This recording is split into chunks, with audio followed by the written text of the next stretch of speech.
তিন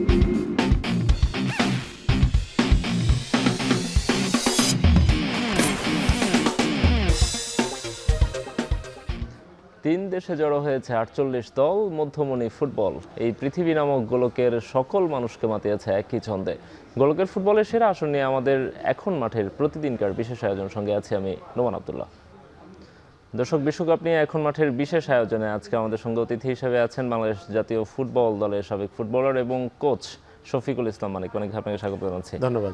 অনেক ভাই, একেবারে শেষ পর্যায়ে চলে এসেছে বিশ্বকাপ, আর মাত্র 4টা ম্যাচ, সেমিফাইনাল দুটো, থার্ড প্লেস ম্যাচ সহ যদি আমরা ধরি 4টা ম্যাচের মধ্যে প্রথম সেমিফাইনালটা অনুষ্ঠিত হচ্ছে আজ। একেবারে high voltage match, top 2 European teams মুখোমুখি হচ্ছে। যেভাবে আসলে দেখতে চায় মানুষ, যে ধরনের ম্যাচ দেখতে চায় সে ধরনের দলগুলোই উঠে এসেছে সেমিফাইনালে, কোনো চমক নেই, টপ টিমসগুলোই এসেছে। শুরুতেই জানতে চাইব, স্পেন ভার্সেস ফ্রান্সের ম্যাচটা একেবারে বিপরীতধর্মী দুটো ফিলোসফির টিম। ফ্রান্স যেভাবে খেলে, অ্যাটাকিং ফুটবল খেলে থাকে বা কাউন্টার অ্যাটাকে তারা খেলতে পছন্দ করে। স্পেন বলটা বেশি হোল্ড করার চেষ্টা করে, নিজেদের মধ্যে পজিশনটা ধরে রাখার চেষ্টা করে। দুটো বিপরীতধর্মী দলের লড়াইটা আসলে কেমন হতে যাচ্ছে?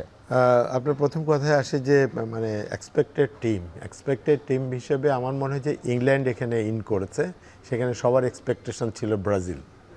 হ্যাঁ, তো এই এক্সপেকটেশনের বাইরে ফিফা র্যাঙ্কিং বলে হচ্ছে টপ 4 টিমস উঠে এসেছে। টপ 4 টিম এসেছে এবং খেলাটাও চমৎকারভাবে 1-3-2-4, মানে আমরা যেরকম অনেক সময় ক্রস খেলি না, লিগ যেরকম হয় আর কি, সেমিফাইনাল বা লিগ হলে প্লে-অফে যেভাবে হয় 1 ভার্সেস 3, 2 ভার্সেস 4, এরকমই কিন্তু খেলা পড়েছে। রাইট। হ্যাঁ, তবে আজকে খেলতেছে বোধহয় 1-3। জি। তো ফ্রান্স আর স্পেন, তো এই খেলাটা আসলে যেভাবে বলা হচ্ছে যে আমি বলি যে এটা ইউরোপিয়ান কাপের ফাইনাল ম্যাচ। আর ওপর দিকে যদি চিন্তা করি, আরেকটি সেমিফাইনাল আমি ওয়ার্ল্ড কাপের ফাইনাল ধরতে পারি। ওয়ার্ল্ড চ্যাম্পিয়ন যেহেতু আছে, তার পাশে ইংল্যান্ড আছে। তো ওয়ার্ল্ড চ্যাম্পিয়ন, বিশ্ব চ্যাম্পিয়ন প্রথমবার। সেই হিসাবে আজকের ম্যাচটিও অত্যন্ত, আমার কাছে মনে হয় যে এটা ওয়ার্ল্ড ফুটবলের দেখার জন্য, মানুষের দর্শকের জন্য অনেকে, হয়তো আমাদের দেশে জনপ্রিয় না, কিন্তু ওয়ার্ল্ড ফুটবলে তারা অনেক জনপ্রিয় এবং দুটি দলের খেলা দেখার জন্য সবাই উদ্গ্রীব হয়ে আছে। মাঠে তারা কেমন পারফরমেন্স করে। ফ্রান্সের খেলা তো সবাই মনে করছে যে এক্সেপশনাল ফুটবল খেলছে এবং সব ম্যাচ জিতে কিন্তু তারা এই পর্যন্ত এসছে। সেদিকে স্পেন ড্র করেছে, খুব টাইট ম্যাচ খেলে জিতে আসছে। তো সেই হিসাবে স্পেনের যেই তাদের খেলার যে স্টাইল অফ, আবার যে রেজাল্ট, সেটা কিন্তু বহন করতে পারেনি এখন পর্যন্ত। তাদের বেস্ট পারফরমেন্সটা আমরা মাঠে দেখিনি। খেলেছে, বাট বেস্ট পারফরমেন্সটা তারা করতে পারেনি। পর্তুগালের অ্যাগেনস্টে তারা জিতে আসছে, কিন্তু খুব টাইটভাবে এসছে। তো এইগুলা এই ম্যাচে আসলে শক্তিমত্তাটা হয়তো সবাই ধরে রাখছে যে কেমন হবে। 3 দিনের মাথায় আবার খেলা হচ্ছে, তো সেই হিসাবে রিকাভার। গতবার কিন্তু এই পর্বে এসে ফাইনাল হতো, এবার একটি ম্যাচ তারা বেশি খেলছে। হ্যাঁ, 8টা ম্যাচ খেলতে হচ্ছে। তো সেই হিসাবে তাদের টায়ার্ডের অবস্থাটাও, মানে প্লেয়ারদের জার্নি, তারপরে সবকিছু বিবেচনা করে আমার কাছে মনে হয় যে দুই দলই একটু রয়েস হয়ে ফুটবল খেলবে। আমার মনে হয় না যে একদম টাফ ফুটবলটা প্রথমেই দেখানোর চেষ্টা করবে। যদিও দুই দলেরই অ্যাটাকিং সাইড অত্যন্ত স্ট্রং, সাবস্টিটিউট অনেক স্ট্রং, বেঞ্চ মনে আরেকটা টিম 11/11 খেলার মতো অবস্থা আছে। তো সেদিক থেকে বিবেচনা করে হাড্ডাহাড্ডি লড়াই হওয়ার সম্ভাবনা খুব বেশি আমার কাছে মনে হয়। কিন্তু ওই যেটা বলছিলাম মানিক ভাই, আপনাদের জন্য এই ব্যাপারগুলো ব্যাখ্যা করা সহজ। একেবারে দুটা ভিন্ন ধর্মী দুটো ফিলোসফি দুটো টিমের। আমরা যদি কোচের কথা বলি, লুই দে লা ফুয়েন্তে স্পেনের যে ঐতিহ্যবাহী টিকি টাকা আছে সেটি ধরে রেখেছেন অনেকটাই, এবং তিনি সেটাতে হয়তো একটু পেস অ্যাড করেছেন, বাট আলটিমেটলি তারাও সেই পাসিং ফুটবলটাই তারা খেলে থাকছে, এবং অথবা অপোনেন্টের পায়ে বল গেলে যত দ্রুত হাই প্রেসিং করে বলটা নিজেদের মধ্যে দখলে আনার চেষ্টা তারা করে, আর সেই ফুটবলটা তারা ধরে রেখেছে। দিদিয়ের দেশামের যে ট্যাকটিকটা, সেটা হচ্ছে যে তিনি মানে তারা হচ্ছে লো ব্লক ডিফেন্স করবেন, বলটা পেলেই অ্যাজ সুন অ্যাজ Attacking এ পসিবল কাউন্টার অ্যাটাকে যাবেন। সো দুটো ভিন্ন বিপরীতধর্মী দুটো দলের লড়াইটা কি একটু অন্যরকম একটা না, আমার কাছে স্পেনের খেলার যেটা আগের যেটা ছিল ওই ফুটবলটা কিন্তু এখন নাই, কোনোভাবেই নাই। আগের যেটা টিকিটাকা একেবারে ফিনিশ করবে, দেখে শুনে ফিনিশ করবে, এই অবস্থা কিন্তু নাই। যেখান থেকে সেখান থেকে কিন্তু শর্ট করার প্রবণতা আছে, এমএলএর তো আছে, একটু স্পেস পাইলেই সে গোলবারে শুটিং করে। তো সেই হিসাবে আমি বলবো স্পেন খেলে, যদি খেলতে দেওয়া হয়, আপনি ডিফেন্সে যদি খেলতে দেন, বিল্ড আপ ফুটবল যদি খেলতে দেন, তারা অনেক টাচ করে।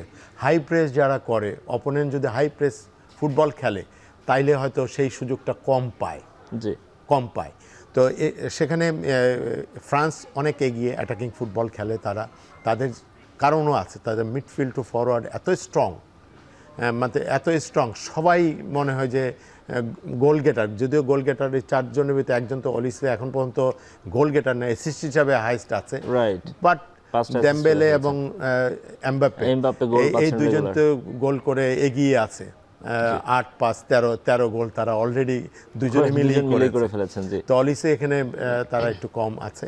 অন্যদিকে ইএমএল এর গোলই নাই। সেক্ষেত্রে আমার মনে হয় যে যদি সে এখন পর্যন্ত তার হাইস্ট পারফরমেন্স, তার থেকে প্রত্যাশা অনেক বেশি করে ফেলেছে সবাই ওয়ার্ল্ড কাপে, ইউরোপিয়ান কাপ যেহেতু সে পেয়েছে, সেই হিসাবে তার কাছে প্রত্যাশাটা অনেক বেশি ছিল। বাট সেই প্রত্যাশা অনুযায়ী সে এখন পর্যন্ত মাঠে তার যেই ঝলকটাতে সে অভ্যস্ত, সেটা কিছুটা গত ম্যাচে একটু দেখিয়েছে, কিন্তু টোটালি আমার মনে হয় এতগুলো ম্যাচে সে এখন পর্যন্ত একটা গোল পেয়েছেন, কোনো অ্যাসিস্ট পায় নাই। এবং তার থেকে আরও প্রত্যাশা করে স্পেন, স্পেনের সাপোর্টাররা আরও প্রত্যাশা করে, ইভেন দো যারা ফুটবল দর্শক আছে তারাও তার থেকে অনেক কিছু প্রত্যাশা করে। রাইট। মানে ভাই এখানে একটা ব্যাপার হচ্ছে এরকম নাকি যে ওয়ারজাবাল যেহেতু ভালো ফর্মে আছেন, তিনি বেশ কয়েকটা এরই মধ্যে তিনি 4টা গোল করে ফেলেছেন এবং মেইন স্ট্রাইকার হিসেবে দলে তিনিই খেলছেন। লামিন ইয়ামালকে কি এভাবেই ইউজ করা হচ্ছে যে তিনি অপোনেন্ট ডিফেন্সে যত বেশি থ্রেট ক্রিয়েট করা যায়, যত বেশি স্পেস ক্রিয়েট করা যায়, যাতে বলটা তিনি মানে ওয়ারজাবালের যেন একটা ভালো স্পেস তৈরি হয় এবং স্কোরিং না, ওর জায়গায় স্পেস তো সে রাইট জোন নিয়ে খেলে এবং লেফট ফুটের যেভাবে হোক বলটা লেফট ফুটে নিয়ে আসার জন্য চেষ্টা করে। রাইট ফুটে না পারতে শট করে, কিন্তু চেষ্টাই করে লেফট ফুটে কোনোভাবে। আর curling shot, straight shot, cross, penetration, এত ভালো ভালো বল দেয়। তো এগুলোর জন্য সে চেষ্টা করতে থাকে, কিন্তু স্ট্রাইকার জোনে যারা আছে তাদের জন্য উইং দিয়ে রাইট ফুটে যে ক্রস করাটা এদিক থেকে হচ্ছে না, লেফট সাইড থেকে কিন্তু ওদের লেফট ব্যাক জয়েন করলে তখন দেখা যায় যে ক্রসগুলো আসতেছে বেশি। তো আমি সেটা বলবো যে স্পেস ক্রিয়েট করার জন্য স্ট্রাইকার তার জায়গাগুলো নিচ্ছে, বাট সময়মত ক্রসগুলো কিন্তু পাচ্ছে না আমার কাছে মনে হয়েছে। অনেক ম্যাচে ফ্রি কিকে হয়তো পাচ্ছে, বাট অনফিল্ড যখন খেলাগুলো হচ্ছে তখন একটু উইং অ্যাটাকের বলগুলো লেফট সাইড থেকে যত বেশি পায়, রাইট সাইড থেকে একটু কম পায়। ইএমএল যেহেতু বারে ট্রাই করছে, তার তো কাঙ্ক্ষিত একটা ইয়ে আছে, গোলের জন্য অ্যাবিলিটি আছে, সেই ফ্রিডমটা সে ইউজ করার চেষ্টা করছে। রাইট। আমরা একটু 11 গুলো দেখবো আজকের ম্যাচে কেমন 11 নিয়ে খেলতে পারে। আমরা সম্ভাব্য একাদশটা, আমরা তো একাদশটা আমরা এখনই প্রেডিক্ট করতে পারবো না, বাট আমরা সম্ভাব্য একাদশটা দেখতে পারি। স্পেনের বিপক্ষে ফ্রান্সের 11টা কেমন হতে পারে, সেক্ষেত্রে আমরা গোলকিপার যিনি মাইগনান তিনি থাকছেনই, উইলিয়াম সালিবা, ওপামেকানো, জুলস কুন্দে এবং দিগনেকে আমরা ডিফেন্স লাইনে দেখতে পাচ্ছি। আমাদের যদিও এখানে ফরমেশনটা ঠিক নেই, চুয়ামেনি, রাবিওট এবং দেজিরে দুয়েকে আমরা মিডফিল্ডে দেখতে পাচ্ছি।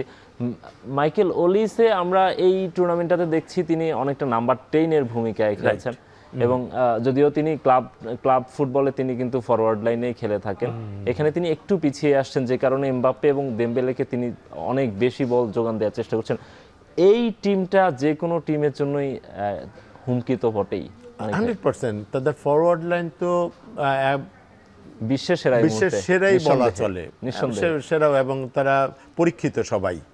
এবং মিডফিল্ডও আমার কাছে মনে হয় যে ওলিসে সহ তারা নির্দ্বিধায় বেস্ট। হ্যাঁ, দেজিরে দুয়ে যেভাবে পিএসজি কে চ্যাম্পিয়ন্স লিগ জিতিয়ে, রাবিও তো আমার মাস্টার প্লেয়ারের মতো, মাস্টার প্লেয়ারের মতো খেলছে। সে বল ধরে ডেলিভারি দিবেই, পাস মিসিং এর ক্ষেত্রে ওর খুব কম হয়।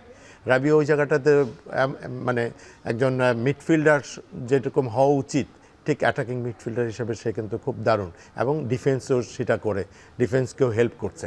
Right. তো সে রাবিও জ্বলে উঠলে, অলিসে জ্বলে উঠলে, এমবাপ্পে এবং দেমবেলে, এই চারজনের তো নির্দ্বিধায় বলা বলে দেজিরিও অনেক একটা ভালো পারফর্মার। রাইট। তো আমি মনে করি যে ডিফেন্স আমার কাছে খুব স্ট্রং মনে হয়েছে, যদিও গোল খেয়েছে, বাট গোল তো খাবেই, অ্যাটাকিং ফুটবল এত খেললে গোল এখন কিছু রিসিভ পর্যন্ত পুরো করবেই। টুর্নামেন্টে 6টা ম্যাচ খেলেছে ফ্রান্স, এর মধ্যে দুটো 7টা হচ্ছে, 7টা হবে আজকে। হ্যাঁ, আজকে। 6টা ম্যাচ খেলেছে, এর মধ্যে 2টো গোল তারা হজম করেছে। দুইটা গোল খেয়েছে, একটা এক এক করে রাইট। দুইটা গোল খেয়েছে। সো নরওয়ে এবং সেনেগালের সেনেগালের গোল against হজম করেছে, যদিও কিছুটা শকিং এই কারণে যে তারা যেসব দলের সঙ্গে খেলেছে তার তুলনায় সেনেগাল বা নরওয়ে কিছুটা উইক টিমই বলা চলে। নরওয়েকে উইক বলা যাবে না, নরওয়ের ওই টিমটাকে উইক বলা যাবে না, কিন্তু মানিকভাবে ওই টিমে কিন্তু তারা বেশ তাদের হ্যালান্ড সহ তাদের মেইন অনেক ম্যাচ অনেক খেলে, কিন্তু ওই ম্যাচে তো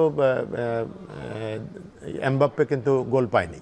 রাইট। যে গোল পাওয়ার কথা এতদিন হয়তো অনেক উপরে চলে যেত, ওই ম্যাচেই সে গোল পায় নাই। হ্যাঁ, যে ম্যাচটাতে দেমবেলে ভালো করেছে।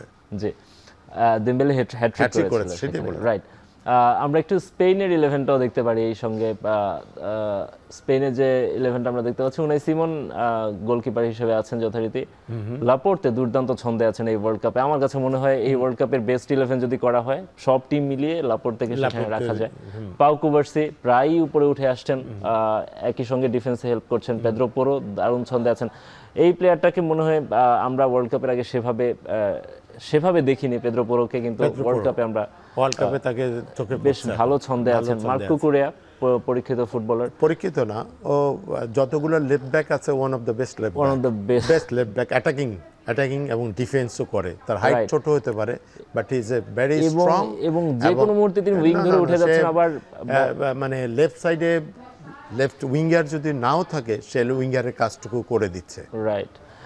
মিডফিল্ডটা বেশ স্ট্রং, এবং আমার কাছে মনে হয় ওয়ার্ল্ড কাপের বেস্ট মিডফিল্ড হচ্ছে স্পেনের। রদ্রি আছেন সেখানে, পেদ্রি আছেন সেখানে, দানি অলমোকে আমরা নাম্বার 10 হিসেবে দেখছি স্পেনে। এবং তিনি দানি অলমো যে কাজটা করছেন, তিনি কিন্তু লং রেঞ্জ থেকে তিনিও শুট করতে পারেন, এবং সেই ফ্রিডমটা সম্ভবত তার আছে। আমরা তাকে বার্সেলোনাতে কিন্তু ফরওয়ার্ড হিসেবে খেলতে দেখি, এখানে তিনি বলের যোগান যেমন দিচ্ছেন, আবার অ্যাট দ্য সেম টাইম দানি অলমোকে আমরা যেটা দেখি যে তিনি অনেক সময় ডিফেন্সে নেমে হেল্প করছেন ডিফেন্ডারদেরকে। না, এটা কাজও, ওই জোনে যে খেলবে তাকে হেল্প করতেই হবে ডিফেন্স, না তো মানে অপোনেন্ট তো চড়া হয়ে বসবে ডিফেন্স, এবং দেখা গেল অপোনেন্টের ফরওয়ার্ড বেশি, ডিফেন্স কম, নামতে হয় এই জন্যই তাকে। কারণ ডিফেন্সকে হেল্প করার জন্য তারা এখন মডার্ন ফুটবলের সবচেয়ে বেশি হলো যে বলের পিছে চলে আসা। অপোনেন্টের কাছে যখনই বলের পিছনের সংখ্যা যত বেশি থাকবে, ডিফেন্স তত বেশি কম্প্যাক্ট থাকবে। লাইনটা দুটা মানে ফরমেশনের যে লাইনগুলো আছে সেটাতে হয়তো সবচেয়ে বেশি প্যাক থাকতে পারে, আমার কাছে তাই মনে হয়। আমি যেটা মিস করছি ল্যামিনের সাথে, এমএল এর সাথে, আমি উইলিয়ামসকে মিস করছি। নিকো উইলিয়ামসকে মিস করে গত ম্যাচ খেলেছে, আমি সেটাই বলছি, ওর যে ফর্মে ছিল।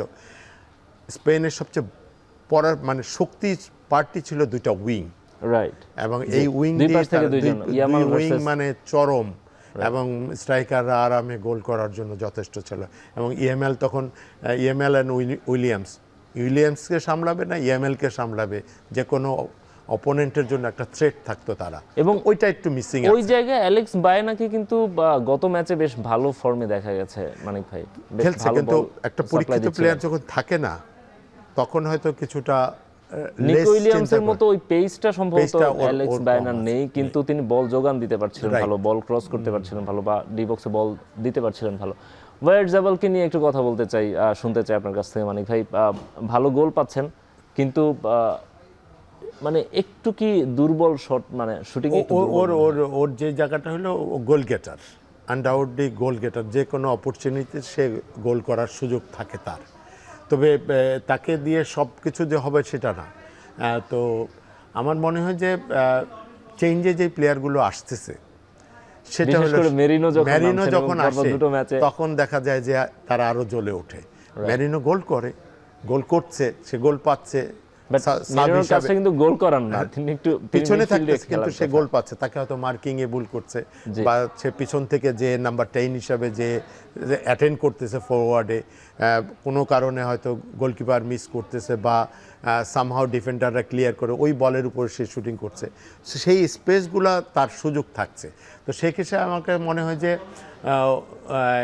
মিকেলের জায়গাটাতে আমি মিকেল এখন বেস্ট স্ট্রাইকার যেহেতু গোল হিসেবে পাচ্ছে, আমার গোল মনে হয় পাচ্ছে তাকে- এবং ওই জায়গাটাতে Right. সে নাম্বার 9 হিসাবে তাকে অপোনেন্টের থ্রেট হিসাবে আছে এবং এটা থাকতেই হবে, না তো না থাকলে অপোনেন্ট ডিফেন্স চড়াও হয়ে হয়তো মিডফিল্ড ডিফেন্স অনেক উপরে খেলতে পারবে। এবং এখানে লুইস দে লা ফুয়েন্তের হাতে খুব বেশি অপশনও নেই, কারণ ওয়ারজাবালকে না খেলালে সেক্ষেত্রে স্ট্রাইকার হিসেবে খেলাতে হবে ফেরান তোরেসকে।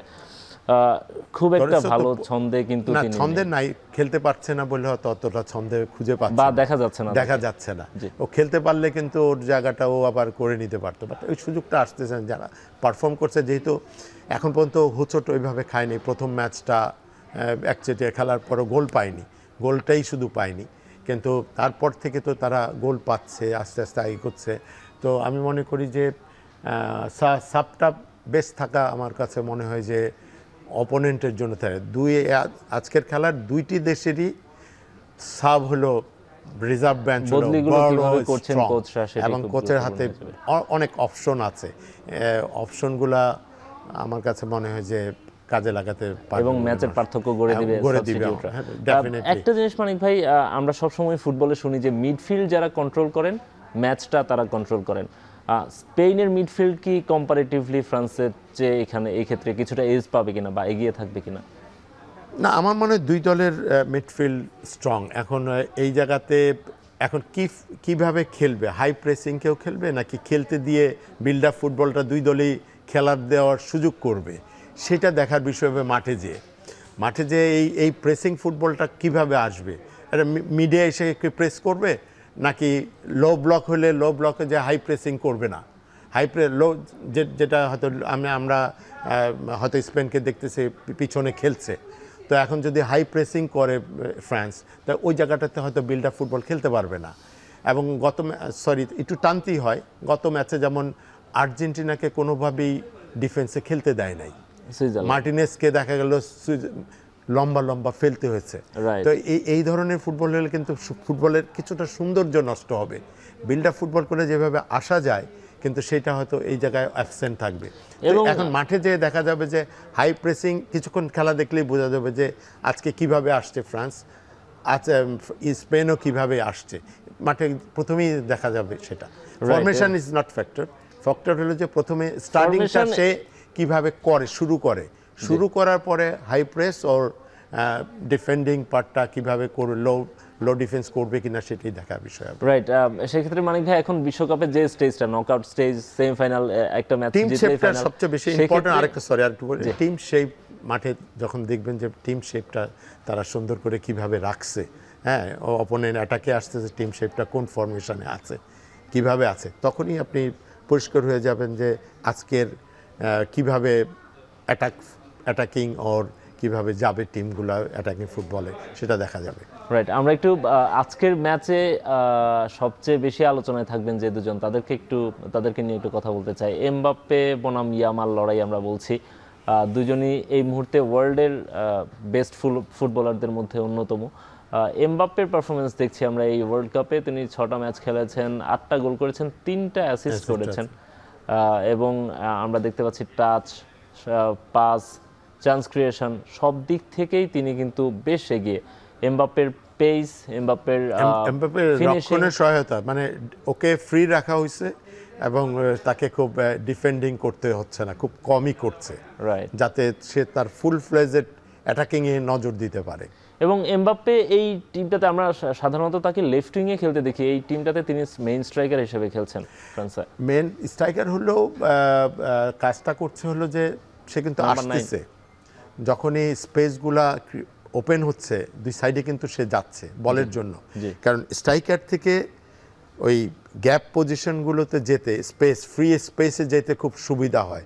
আর যদি আমি লেফট সাইডেই থাকি, আমি স্পেস কিন্তু একটা নিয়েই নিলাম, রাইট। তো ওপেন থাকতেছে, যখন স্ট্রাইকার থাকতেছে সে লোন স্ট্রাইকার থাকতেছে, তখন থেকে স্পেসগুলো ক্রিয়েট করছে, তখন আবার মাঝখানে তখন এলিসে চলে আসতেছে। তো এইগুলো হলো কে কোথায় যাবে, এটা কোচের একটা ইয়েতে আমি বললাম না ফরমেশন ইজ নাথিং, ফরমেশন দাঁড় করায় দেয়, কিন্তু কখন মাঠে কি করবে, মাঠে কিভাবে কোচ ইনস্ট্রাকশনটা দিয়ে দেয় সেটার উপর নির্ভর করে। তারপরে ইন্ডিভিজুয়াল ট্যালেন্ট আছে, একটা প্লেয়ার ইন্ডিভিজুয়াল ট্যালেন্ট, সে তার ট্যালেন্ট ইউজ করার জন্য সে মাঠে অনেক কিছু প্রয়োগ করে। এই জন্যই এমবাপ্পে, এই জন্যই মেসি, এগুলো হলো বেস্ট এই জন্য হ্যারি ক্যান। এক্স্যাক্টলি। এবং স্পেনের যে ডিফেন্সটা, এই ডিফেন্সটাও মানে ওয়ার্ল্ডের ওয়ান অফ দ্য বেস্ট, এবং তারা হচ্ছে যেভাবে পুরো টুর্নামেন্ট জুড়ে তারা যেভাবে তাদের ডিফেন্সটাকে কম্প্যাক্ট রেখেছে, সেখানে এমবাপ্পের জন্য আসলে কতটা টাফ হবে। আপনি ইন্ডিভিজুয়াল ব্রিলিয়ান্সের কথা বলছিলেন, এমবাপ্পে যে কোনো ডিফেন্সকে ভাঙার ক্ষমতা তার আছে, তারপর স্পেনের সঙ্গে কি তাকে একটু টাফ টাইম পেতে হতে পারে কিনা? টাফ টাইম এখন স্পেন যেমন, আমি আর একটু অ্যাড করি, প্রিভিয়াসলি কিছু কথা অ্যাড করতে হয়।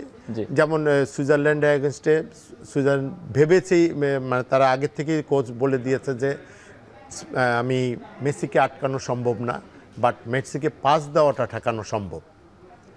তার মানে মেসি যতটা বল কম পাবে তত তাদের জন্য লাইনটা তারা অফ করে দিবে, যে মেসিকে পাস দেওয়ার কোনো স্কোপ দিবে না। তো এমবাপ্পের ক্ষেত্রেও যদি সেরকম হয় যে তাকে কম বল টাচ করতে দিব, কম স্পেস দিব, এটাও হতে পারে যে সে যেখানে মুভ করবে সেখানে একজন ছায়া হয়ে থাকবে। তো সেই জিনিসগুলো দেখার বিষয় হবে। এগুলোর ডিফেন্স, এখন স্পেনের ডিফেন্স লাইন যদি সেই জিনিসটা করতে পারে তাইলে হয়তো এমবাপ্পে কিছুটা জিরো হয়ে থাকার সম্ভাবনা।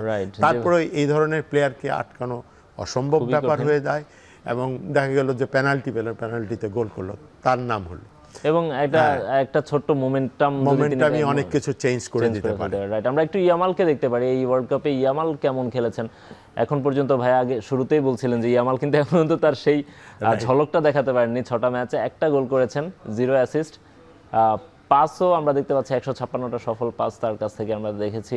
সুযোগ তৈরি করেছেন মাত্র 5টি। ডিফেন্সে তিনি বেশ কন্ট্রিবিউট করছেন। তবে ইয়ামালের যে পারফরমেন্স, ইয়ামালের কাছে যারা মানে যেটা সবাই এক্সপেক্ট করে সেটা মনে হয় এখন পর্যন্ত পাওয়া যায়নি। তার আগের ম্যাচে, গত ম্যাচে কিছুটা ঝলক দেখা গিয়েছিল, সম্ভবত বিগ ম্যাচে। এটার একটা কারণ আমি বলতে পারি যে সে ইনজুরি থেকে আসছে, এবং প্রথম দিকে কিন্তু তার সেরাটা দেওয়ার কোনো সময় চেষ্টা করে নাই। সে জাস্ট নর্মাল ফুটবলটা খেলে গেছে টিমে, জানে যে এইসব ম্যাচ বের হয়ে যাবে, তার যে টিম সে বের করে নিয়ে যাবে। আস্তে আস্তে সে জানে যে একটা পর্যায়ে পর্যন্ত কোয়ার্টার ফাইনাল, সেমিফাইনাল, এই স্টেজে আসলে তার পারফরমেন্সটাকে তখন আগের থেকে ইনজুরি হওয়ার সম্ভাবনাটাকে সে বাদ দিয়ে রেখে যে কোনোভাবে সে হ্যাং কিন্তু অনেক কম করেছে। ও যত বেশি হ্যাং করে, বল নিয়ে যত বেশি ঢোকার চেষ্টা করে, প্রথম ম্যাচগুলোতে সেরকম কিন্তু করে নাই। এখন এসেছে করার জন্য চেষ্টা করছে, গত ম্যাচটাতে অনেক করেছে, হ্যাং করে ইনসাইডে ঢুকে যে অনেক ট্রাইও করেছে। সো ভেরি আনফর্চুনেট, অনেক গোল পাওয়ার কথা বাট পায়নি। তো আমি মনে করি যে আজকের ম্যাচে তার যেহেতু আমি এমবাপ্পের সাথে ক্রস করছি না, এমবাপ্পে অনেক 3টা ওয়ার্ল্ড কাপ খেলে ফেলেছে, তার হাইপটা অনেক উপরে। ইএমএল প্রমিজিং প্লেয়ার, সে কেবল উঠছে। তো সেই হিসাবে আমি ইএমএলকে এখন তার পরীক্ষা দেওয়ার সময়, সেমিফাইনাল, ফাইনাল, এই দুইটাতে যদি ভালো করে তখনই হবে যে নেক্সট ওয়ার্ল্ড কাপে সে সুপারস্টার হিসেবে আবির্ভূত হবে। সে কিন্তু এই ওয়ার্ল্ড কাপে সুপারস্টার না, অবশ্যই সুপারস্টার, প্রমিজিং স্টার। সে এই ওয়ার্ল্ড কাপে যে ভালো করবে তাকেই এখন সুপারস্টার বলা হবে, বাট সে রাগ পর্যন্ত প্রমিজিং স্টার হিসাবে এসেছিল। এই ওয়ার্ল্ড কাপে ভালো করবে, 18 বছরের একটি ছেলে, এটাই সবার কাম্য ছিল। এক্স্যাক্টলি। এবং ইয়ামালেরও সেই সামর্থ্য আছে আসলে যে কোনো মুহূর্তে ম্যাচের মোমেন্টাম, মানে ম্যাচের পুরো সিনারিও চেঞ্জ করে দেওয়ার, এবং ছোট্ট একটা তার ড্রিবল বা ছোট্ট একটা টানও অনেক সময় হচ্ছে পুরো টিম বা পুরো গেম চেঞ্জ করে ফেলতে পারে। আমরা মানিক আপনার কাছে আবারও ফিরবো, আরও অনেক আলোচনা করবো, তার আগে ছোট্ট একটা বিরতি নিব। এখন মাঠে নিচ্ছে একটা বিরতি, ফিরছি একটু পরেই। আমি ভরসা রাখি হিরন স্মার্ট ওয়াটার পিউরিফায়ারে। মানিক ভাই, আমরা দল নিয়ে আলাপ করছিলাম, প্লেয়ারদের নিয়ে আলাপ করছিলাম, এমবাপ্পে ভার্সেস ইয়ামাল আমরা বলছি, বাট ফুটবল তো 11 জনের খেলা, 11 ভার্সেস 11 মানে 22 জনের খেলা। সেক্ষেত্রে অন্য যে কোনো মুহূর্তে ম্যাচে সিনারিও চেঞ্জ করে দিতে পারে। স্টার প্লেয়ারদের দিকে অবশ্যই নজর থাকে। আমরা অন্য প্লেয়ারদের নিয়েও একটু আলাপ করতে চাই, বিশেষ করে ওসমান দেমবেলে, যেভাবে গত বছর তিনি পিএসজিকে চ্যাম্পিয়ন করেছেন, back to back champions league জিতিয়েছেন, যেখানে তারা এর আগে কখনো জিততেই পারেনি, ব্যালন ডিওর জিতেছেন গতবার। এই ওয়ার্ল্ড কাপেও কিন্তু তিনি তার সেই ঝলকটা অব্যাহত রেখেছেন, তার পারফরমেন্স অব্যাহত রেখেছেন, তার স্পিড, তার অ্যাকুরেসি সব কিছুই দুর্দান্ত, এবং এই মুহূর্তে অবশ্যই ওয়ার্ল্ডের টপ কোয়ালিটি প্লেয়ার। আমরা একটু দেমবেলেকে নিয়ে আলাপ করতে চাই।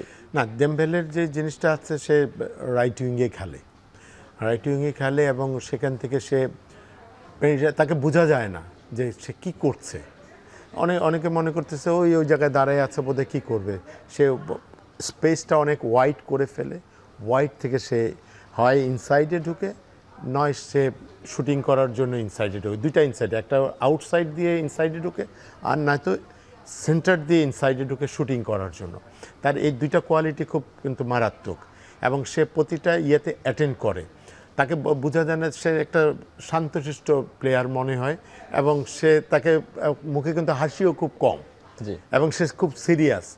এবং একজন মুসলিম হিসাবে তার তো মানে চিন্তাই করা যায় না, তার প্রতি সবারই একটা সফট কর্নার আছে। তাকে দেখলেই মনে হয় যে ঠিক আছে ব্ল্যাক, বাট তার প্রতি একটা আস্থা আছে, এবং সেটা কিন্তু তার প্রতিদান দিচ্ছে প্রতিটি খেলায়, এবং সে ওয়ার্ল্ডের সেরা প্লেয়ারও হয়েছে।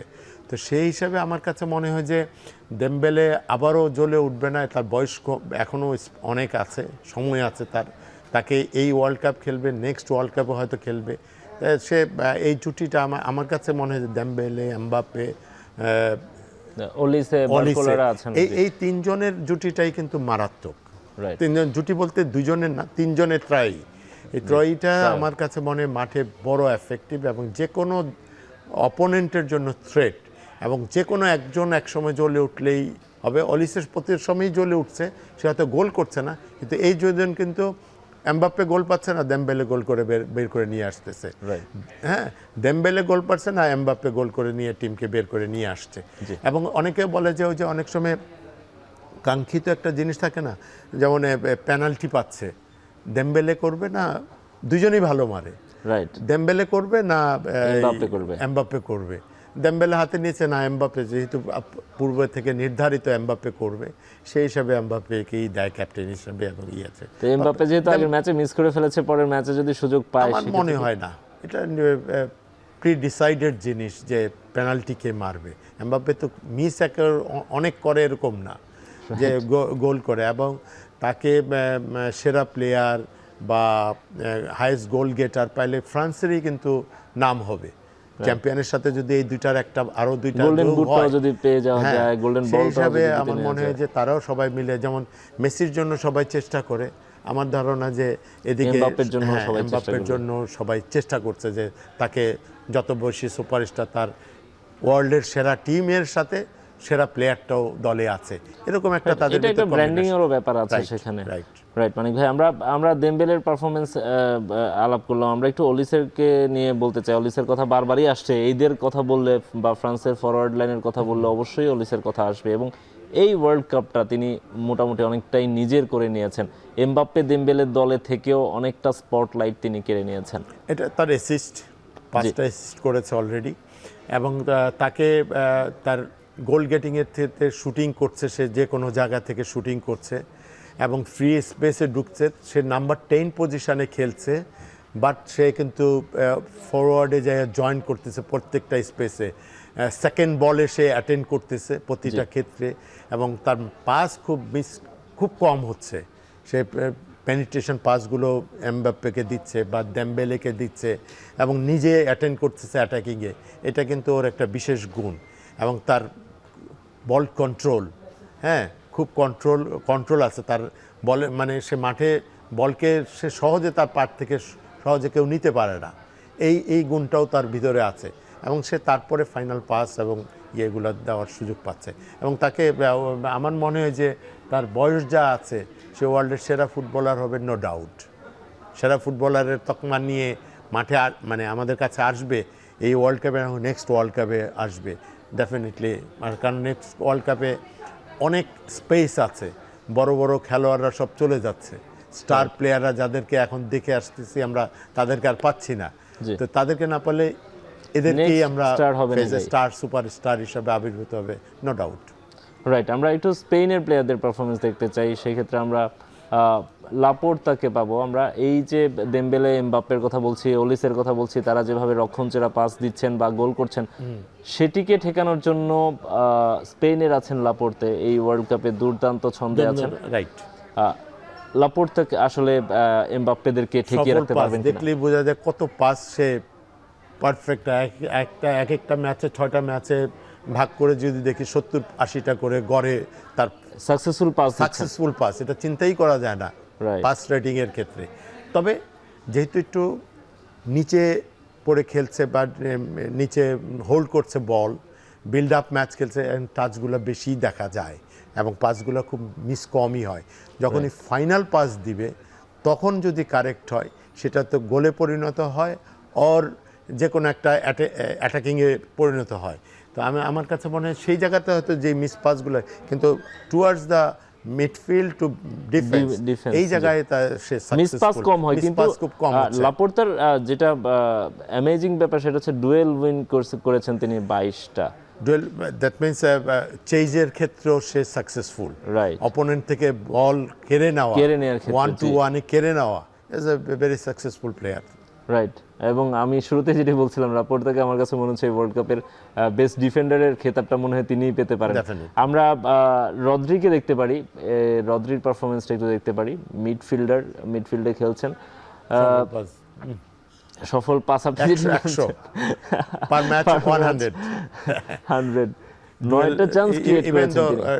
ডুয়েল 30 আছে। দ্যাট মিনস মিডফিল্ডেও একটা জিনিস, অপোনেন্ট মিডফিল্ডকে থ্রেট করা, midfield to midfield, that means ওই জায়গাতেও সে সফল। 30 পাস প্রায় সে ম্যান টু ম্যানে উইন করেছে। জি। হ্যাঁ। এবং রদ্রি আমার কাছে যেটি মনে হয়, আপনি যদি রদ্রিকে দেখেন, আমরা স্পেনে সবসময় এই ধরনের একটা প্লেয়ার পেতাম যেটা আগে বুস্কেটসকে আমরা দেখতাম। বুস্কেটস। মানিক ভাই, আমার কাছে মনে হয় যে রদ্রি হচ্ছে ম্যাচটা কন্ট্রোল করার জন্য, রাইট, রাইট, ম্যাচটা কন্ট্রোল করেন, কখন ম্যাচটাকে স্লো হোল্ডিং করতে হবে। মিডফিল্ডার হিসেবে আসে বল নেওয়ার জন্য, ম্যাচ কন্ট্রোল করার জন্য। এই জায়গাটা কিন্তু সবচেয়ে বড় স্ট্রং জায়গা। ডিফেন্স থেকে বল নিয়ে নেওয়া, যারা একটু বিল্ড আপ ম্যাচ খেলে এদের রোলটা সবচেয়ে বড় থাকে। ডিফেন্সের থেকে যখনই মিডফিল্ডার আসে তখন অ্যাটাকিংয়ের চিন্তাটা করে। এই জায়গাটাতে যত বেশি সে মুভ করবে, বল যত বেশি নেবে, তখন তার খেলাও চোখে পড়বে এবং অপোনেন্টকে চেজ করার জন্য এই জায়গাটাতে সবসময় তারা থাকে। রাইট। অ্যাটাকিংয়ে জয়েন খুব কম করে, বাট নিজের জোনটাকে সবসময় সেফ রাখার জন্য চেষ্টা করে এই প্লেয়ারগুলো। এবং অপোনেন্টের পায়ে বল গেলে যত দ্রুত হ্যাঁ, সম্ভব প্রেস দ্রুত করে সম্ভব সেটি কাজ। নিয়ে নেয়।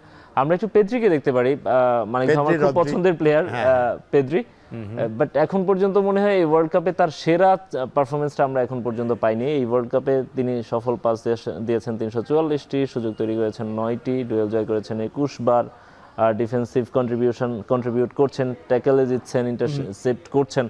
বাট পেদ্রির কাছ থেকে আরো আমরা যে মানের তার হাইপটা ছিল, ওই মানের ফুটবল এখন পর্যন্ত সে খেলতে পারেনি। আজকে ফাইনালে উঠলে 2টা ম্যাচই তার হাতে থাকবে। তো এখন নোবডি নোজ যে এই ম্যাচে তার রোলটা হবে সবচেয়ে বেশি, কারণ অ্যাগেনস্ট টিম সমান। দুই দলকে কাউকে 50-50-র নিচে রাখা সম্ভব না। ওয়ার্ল্ড ফুটবলের দিকে তাকালে হোক, একটা হলো যেহেতু ফ্রান্স ক্লাব ফুটবলে ডমিনেট করছে, সেখানে ফ্রান্স অনেক দূর। আবার স্পেন অনেক সময় ক্লাব ফুটবলের তাদের দিকে সবাই তাকায় থাকে, তাদের ফুটবল সবাই দেখে, সেই হিসেবে তারাও সেরা। সো 2টা টিমই কিন্তু এখন এই মুহূর্তে ওয়ার্ল্ড ডমিনেট করছে। রাইট। একটা বিষয় হচ্ছে মানিক ভাই, আমরা বলি যে ফ্রান্স যে কাউন্টার অ্যাটাক বেসড ফুটবল খেলে বা মানে যেই গতির ফুটবলটা খেলে, সেক্ষেত্রে স্পেন যদি এই ধরনের চিন্তা করে যে আমরা ম্যাচের গতিটা কন্ট্রোল করব, আমরা ম্যাচটা আমরা কন্ট্রোলে রাখবো বা ম্যাচটা আমরা স্লো করব, আমরা ফাস্ট করব, সেক্ষেত্রে মনে হয় সবচেয়ে বড় ভূমিকাটা রাখতে পারে। অবশ্যই এই মিডফিল্ড কন্ট্রোল, এই জেনারেটর হবে সে। এই জায়গায় যদি সে ভালো কিছু করতে পারে তাইলেই ফ্রান্সকে থামানো সম্ভব হবে। কিন্তু ফ্রান্সের মিডফিল্ডটাও তো স্ট্রং, হ্যাঁ। তো সেই হিসেবে দেখতে হবে যে এই জায়গায় এই যুদ্ধটাই সবচেয়ে বেশি, ব্যাটেলটা বেশি হবে এই ব্যাটেলে। হ্যাঁ, মিডফিল্ড ব্যাটেলটাই যে ডমিনেট করতে পারবে, তারা ম্যাচটা ডমিনেট করবে। ফাইনাল পাসগুলো যারা 3টা, তাদেরও 3 ফরওয়ার্ড খুব স্ট্রং, তাদেরও 3 ফরওয়ার্ড খুব স্ট্রং, যাদের কাছে গোল গেটিংয়ের ক্ষেত্রে হয়তো ফ্রান্স বেশি এগিয়ে আছে, ওই স্পেসগুলা না দেওয়ার জন্য এদের ভূমিকা সবচেয়ে বেশি থাকবে। রাইট। দানি অলমোকে আমরা একটু দেখতে পারি। দানি অলমো খুবই কনফিডেন্ট ফুটবলার, নাম্বার 10 হিসেবে খেলছেন। দানি অলমোকে নিয়ে একটু শুনতে চাই মানিক ভাই আপনার কাছ থেকে। দানি অলমো এই ম্যাচে সে মানে অ্যাটাকিংয়ে সে গোল শট করেছে অনেক, 10টা শট করেছে, হয়তো গোল পেয়েছে মাত্র একটা। তো সেই হিসাবে আমার অ্যাসিস্ট পেয়েছে, গোল পায়নি এখন পর্যন্ত। গোল পায়নি, অ্যাসিস্ট করেছে। তো আমার কাছে দানিয়া অলমোর খেলা মোটামুটি খুব যে হাই করেছে সেটা না, সে টিমের সাথে মোটামুটি একটা পারফর্ম মানে করেছে, টিমের যে ট্যাকটিকটা বা কৌশলটা সেটার সঙ্গে তিনি আছেন, কন্ট্রিবিউট করছেন দলের সঙ্গে, কন্ট্রিবিউট করছে। বাট এখন ডুয়েল তো দেখা যায় যে অপোনেন্টকে থ্রেট করে যে বলগুলো নেওয়া, অপোনেন্টের সাথে যে ক্ল্যাশ করে বল নেওয়া, সেই ক্ষেত্রেও তো সে পারদর্শী। তো আজকে সত্যিকার পরীক্ষা হবে ওই জায়গাতে সে সফল হতে পারে কিনা। রাইট। আমরা একটু ওয়ারজাবালের কথা বলছিলাম আগেও। ওয়ারজাবাল এই টিমের একমাত্র স্ট্রাইকার হিসেবে খেলছেন, বা স্ট্রাইকার হিসেবে তিনি বেশ ভালো মানে ছন্দেও আছেন। 4টা গোল পেয়েছেন, 6টা ম্যাচে, একটা অ্যাসিস্ট করেছেন। ওয়ারজাবালকে নিয়ে শুনতে চাই, বড় ম্যাচে ক্লিক করতে পারবেন কিনা? বড় ম্যাচে তাকে, যেহেতু ফ্রান্সের ডিফেন্স খুব স্ট্রং, জি, আমার কাছে বড় ম্যাচ বলতে এখানে কখন সুযোগ আসে, গোল গেটার হলে এনি টাইপ অফ সুযোগকে সে গোলে পরিণত করতে পারবে। এবং ইএমএল-এর ক্রস যদি হয় ভালো, কর্নার কিক থেকে বা থেকে গোল পাওয়ার সম্ভাবনা খুব কম থাকবে। এটা সেট পিসে গোল পাওয়ার সম্ভাবনা কম, বিকজ ফ্রান্সের ডিফেন্স মিডফিল্ড খুব টল এবং খুব ভালো স্ট্রং, সেই হিসাবে এই জায়গা থেকে হয়তো পাবে না। যেখানে স্পেস ক্রিয়েট হবে, যে উইং থেকে ক্রসগুলো ইএমএল-এর ক্রস আসলে সেগুলোতে সে অ্যাটেন্ড ভালো করতে পারলে মনে হয় যে গোল পাওয়ার সম্ভাবনা থাকতে পারে। রাইট। মানিক ভাই, আমরা এই ম্যাচটা নিয়ে আরও কথা বলবো, তার আগে আরেকটা বিরতির সময় হয়ে গেছে। এখন মাঠে নিচ্ছে আরও একটা বিরতি, ফিরছি একটু পরেই। আমি ভরসা রাখি হিরন স্মার্ট ওয়াটার পিউরিফায়ারে।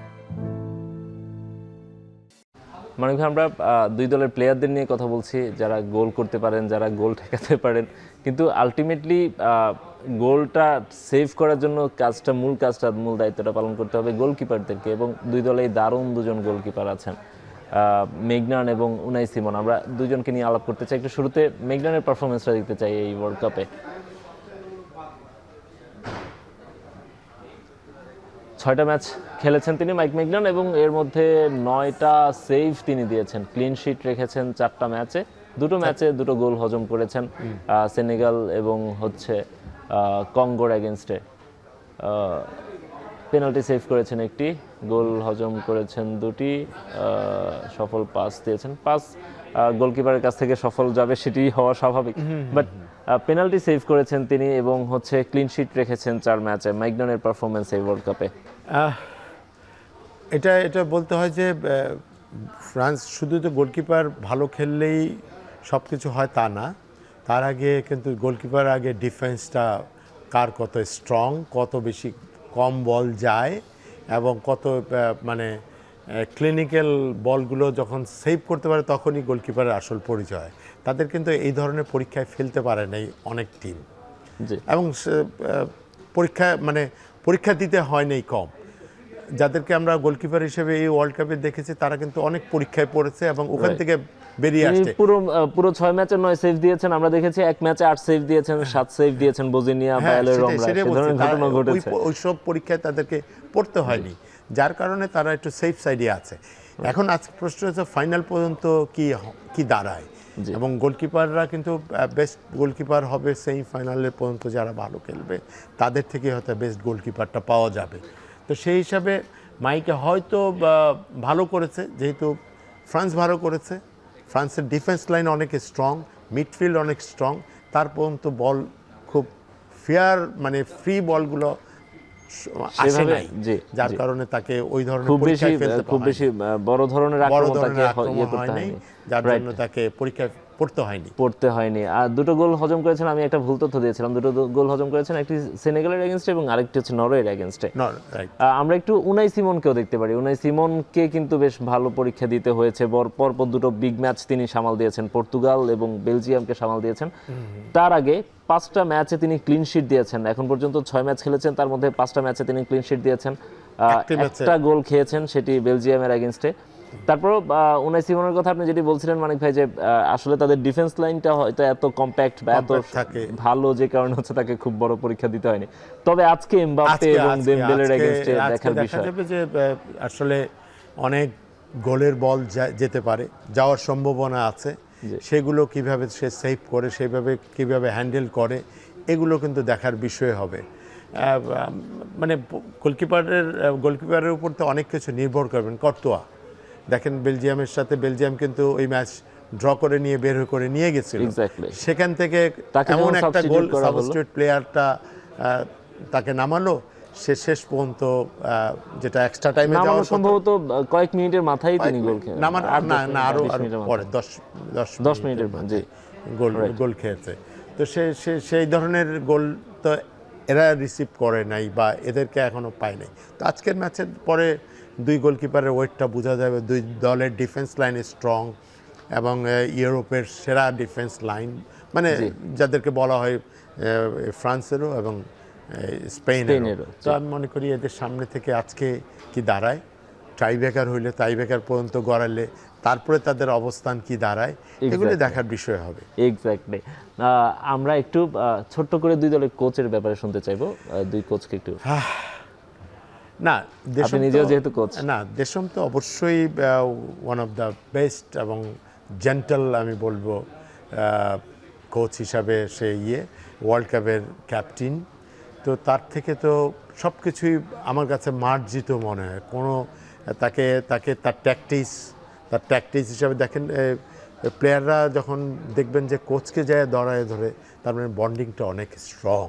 রাইট। হ্যাঁ, প্লেয়ারদের সাথে বন্ডিংটা অনেক স্ট্রং। তো সেই হিসাবে আমি মনে করি, এবং আমার দু একটা প্লেয়ারের থাকতে পারে। অনেক সময় হয় না, কোচ অনেক কিছু হয়তো অনেক করছে, তাকে একটু গুরুত্ব কম দিচ্ছে অনেক সময়। এই ছোট্ট মাইন্ডগুলো অনেক সময় হয় অনেকের। বাট দেশমের ক্ষেত্রে আমার কাছে মনে হয় না যে সবাইকে নিয়েই সে বোধহয় একটা ফ্যামিলি নিয়ে আগাচ্ছে। এবং আমার কাছে আর্জেন্টিনার কোচ যেমন তার একটা ফ্যামিলি নিয়ে আগাচ্ছে, তেমনি দেশমও সেভাবে আগাচ্ছে। এবং অনেক বছর ধরে তিনি এই টিমটাকে, অবশ্যই অনেক বছর, মানে কি সে ওয়ার্ল্ডের, সে প্লেয়ার হিসেবে ওয়ার্ল্ড কাপে কতদিন খেলেছে এবং কোচ হিসেবে হাইস্ট লেভেলের আমি মনে করি। Right, exactly. এবং এবারও তিনি বেশ ভালোভাবেই এই ওয়ার্ল্ড কাপে টিকে আছেন। রাইট, মানে আমরা আপনার কাছে আবারও ফিরবো, তার আগে আরেকটা বিরতি নেব। এখন মাঠে নিচ্ছে আরও একটা বিরতি, ফিরছি একটু পরেই।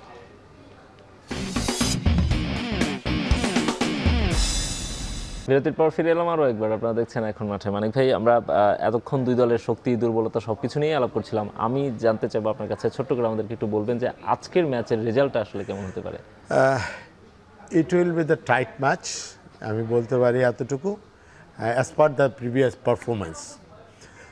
আর আরেকটা বিষয় যে টাইট ম্যাচ হলো, ডিফারেন্সটাও এক গোলের হবে। সেটা 2-1 হতে পারে, 1-0 হতে পারে, এটা এক্সট্রা টাইমও যেতে পারে। এই প্রেডিকশন, খুবই টাইট গেম হবে, 1-0 বা 2-1 এরকম হবে। প্লাস হাই স্কোরিং ম্যাচ হবে না, হাই স্কোরিং ম্যাচ এটা হওয়ার সম্ভাবনা খুব কম। এবং ডিফারেন্সটাও 1-0 থাকবে। যদিও 2 গোল দিলেও কেউ 1 গোলে রিটার্ন হবে, এই ধরনের 2-0 হবে না। তাদের ফরওয়ার্ড লাইনের বিবেচনায়, সব কিছু বিবেচনায় এর রেজাল্ট 1-0 ডিফারেন্স হবে এবং সেটা এক্সট্রা টাইমেও যেতে পারে। রেজাল্ট যেমনই হোক, একটা সুন্দর ম্যাচ হবে, সেটাই আমরা সবাই আশা করব। অনেক আপনাকে অসংখ্য ধন্যবাদ আমাদের স্টুডিওতে এসে সময় দেওয়ার জন্য। শেষ করে দিব এখন মাঠের আজকের আয়োজন। শেষ করার আগে আমাদের প্রতিদিনকার যে কুইজ আছে সেটি জানিয়ে দিব। আজকে যে কুইজটি থাকছে, প্রশ্নটি থাকছে, সেটি হচ্ছে বিশ্বকাপের কোন আসরে সবচেয়ে বেশি লাল কার্ড দেখানো হয়েছে।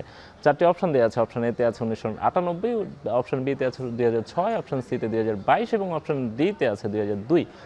যেভাবে আপনার উত্তর পাঠাবেন, আপনি মেসেজ অপশানে গিয়ে সেখানে টাইপ করবেন EKHON space QZ space 34 space আপনার উত্তর স্পেস আপনার নাম লিখে পাঠিয়ে দিবেন 26969 নাম্বারে। বিজয়ীদের জন্য থাকছে দারুণ সব পুরস্কার। এর মাধ্যমে শেষ করে দিচ্ছি এখন মাঠের আজকের আয়োজন। এতক্ষণ সঙ্গে থাকার জন্য সবাইকে ধন্যবাদ।